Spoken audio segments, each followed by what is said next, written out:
Assalamualaikum dan kembali lagi ke channel Seram Santai.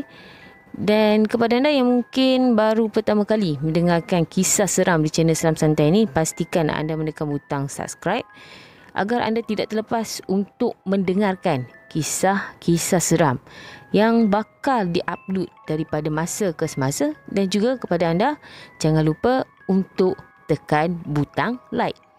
Dan kali ini Syafa akan ceritakan kepada anda tentang kisah mereka yang mencari rezeki sebagai penjual makanan, yang mana mereka ni menjual makanan bukanlah berada menggunakan ataupun bertempat di gerai ataupun restoran, tetapi sebaliknya menjual makanan secara bergerak menggunakan kenderaan seperti motosikal.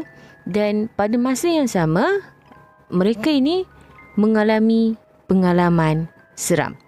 Seperti kisah yang pertama yang Syafa nak ceritakan kepada anda ni, tentang seorang individu yang bernama Azizul. Azizul ni dia selain daripada dia menghantar kuih jualan yang isteri dia buat, dia ada kerja tetap sebagai seorang tukang kebun.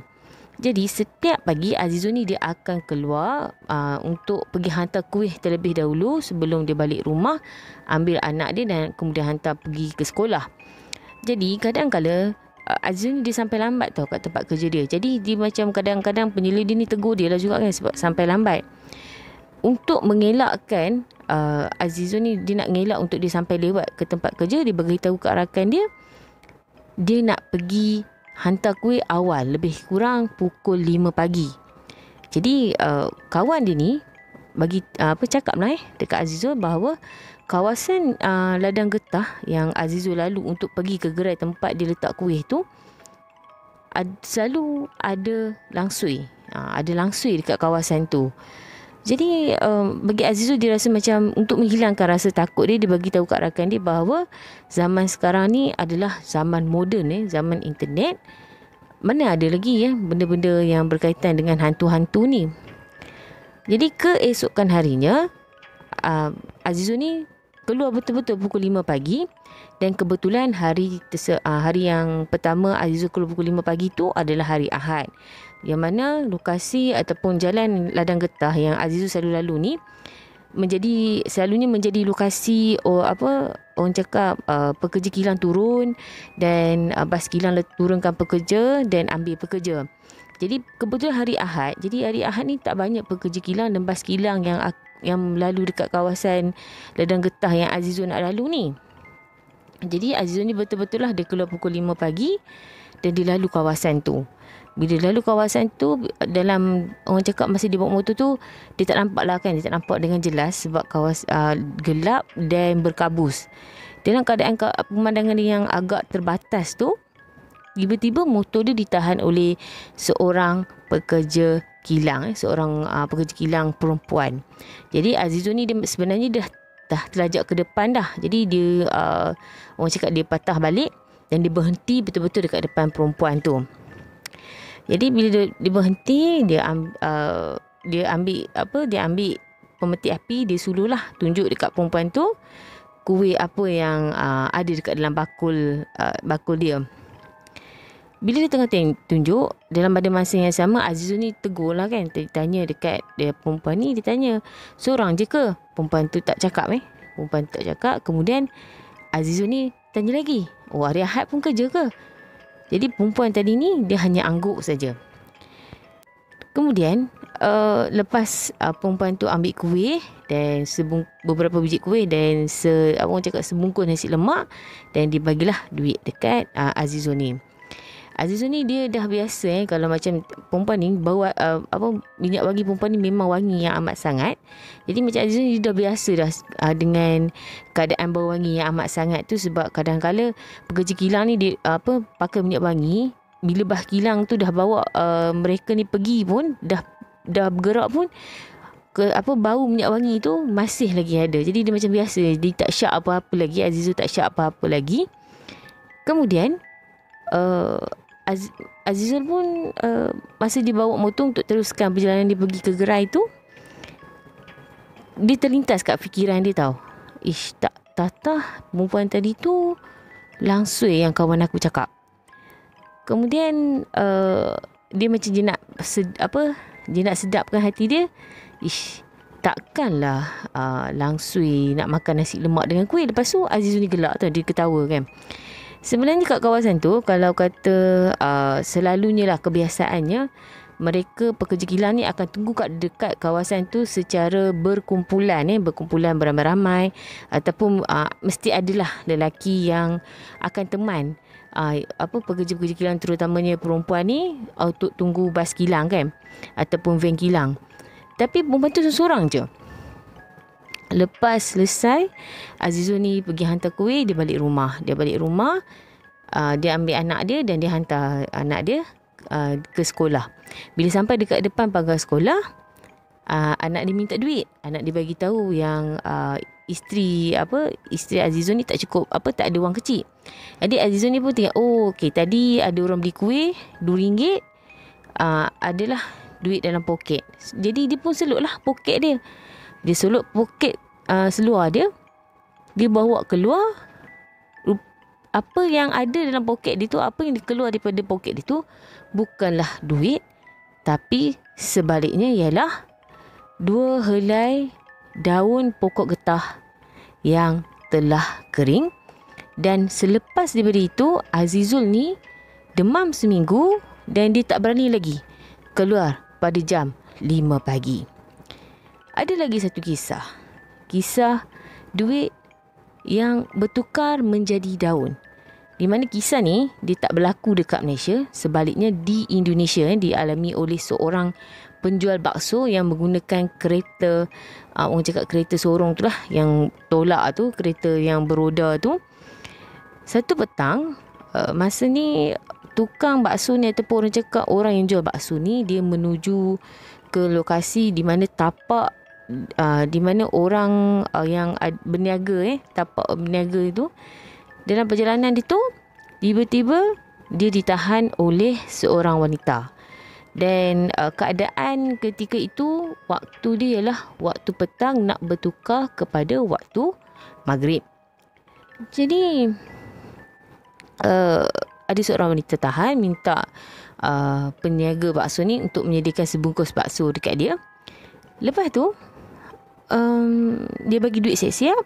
Dan lepas dia bagi duit siap-siap tu, dia bagi tahu dekat penjual bakso tu, nanti dia datang balik ambil bakso, sebab dia nak masuk rumah, dia nak malam, dia nak masuk rumah, dia nak buka lampu.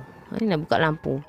Jadi penjual bakso ni pun teruskanlah, dia bungkus bakso. Kemudian duit kat tangan dia tu, dia masih ada dekat, dia masih pegang lagi duit tu dekat tangan dia, sebab bungkus bakso pun bukannya lama sangat kan, sekejap saja kan. Kemudian dia tunggulah, kenapa lampu rumah perempuan ni tak menyala? Bila saja dia tunggu lama tu, masa tunggu lama tu, dia rasa dekat tangan dia ni ada benda kasar. Benda kasar, dia tengoklah dekat tangan dia. Rupa-rupanya duit yang perempuan tu bagi tadi dah bertukar menjadi daun kering. Dan untuk kisah yang ketiga ini, Syafa nak kongsikan kepada anda tentang kisah yang viral ataupun agak tular dan menggemparkan media cetak dan juga media elektronik Taiwan, China, yang mana kejadian pada tahun 1989 ini memang menjadi sesuatu yang mengejutkan. Okey, kisah dia begini. Sebuah restoran dekat China ni, di negara China, agak popular, memang popular restoran ni, sebab restoran ni dia menyediakan menu makan sarapan pagi, makan tengah hari, minum petang dan juga makan malam. Dan menu-menu daripada restoran ni memang sedap lah dan juga terkenal. Satu hari, pemilik restoran ni, masa tu dia tak ada lagi orang cakap aplikasi ataupun biasalah 1989 hanya ada orang cakap telefon talian tetap sahaja. Jadi satu malam tu, restoran ni terima satu panggilan memesan makanan untuk 4 orang dan dihantar ke kawasan lokasi kawasan villa. Kawasan villa.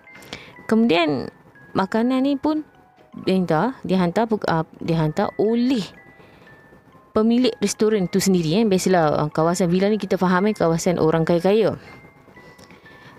Kemudian bila sampai je dekat rumah ataupun alamat yang diberikan, tuan rumah tu hanya buka pintu, tak tunjukkan muka, hanya hulurkan tangan.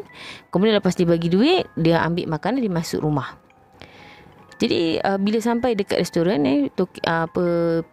pemilik restoran ni sampai dekat pemilik restoran ni sampai dekat dia punya restoran, dia masukkan duit yang diberikan oleh pelanggan dia ni ke dalam peti simpanan duit lah, peti biasalah, peti cashier tu.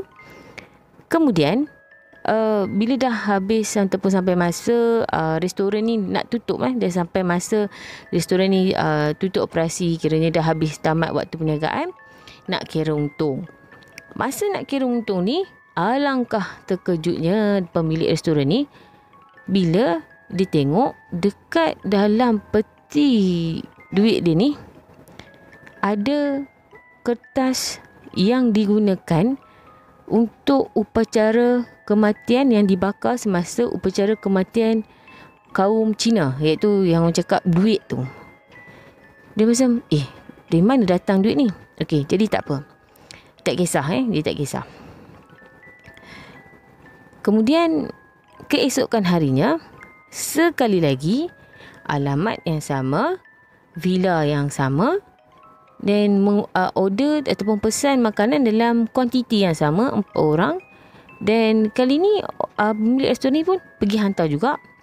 Masih orang cakap berlaku perkara yang sama, iaitu hanya tangan saja pemilik rumah ni, pemesan makanan ni menghulurkan tangan saja, kemudian ambil makanan dan bagi duit.